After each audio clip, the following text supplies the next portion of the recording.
The Stressed and Happy article by Schiffrin and Nelson looks at two questions detailed on page 35 and makes one hypothesis on page 36.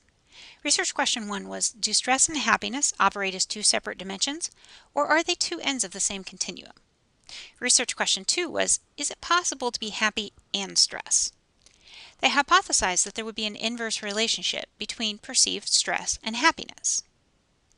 The sample was detailed on page 36. It was 100 full-time undergraduate students from a small public liberal arts college.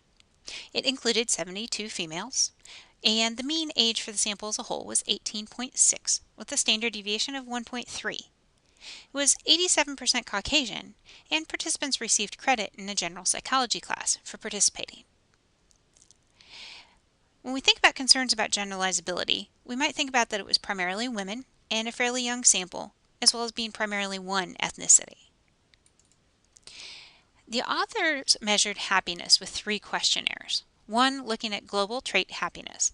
That was the satisfaction with life scale, which had 5 items and was cited with Pavitt and Denier. The second operationalization was global or trait happiness with the subjective happiness scale, which was credited to Lubomirski and Lepper. State happiness was measured with the Authentic Happiness Inventory, and they credited Seligman in a personal communication for that measure.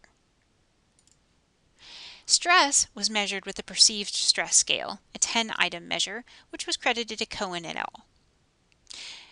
The results were that all measures of happiness were negatively correlated with stress, so as stress increased, happiness decreased, and vice versa. So how does this add to our knowledge of the topic? Stress and happiness appear to be negatively correlated, so when one increases, the other decreases.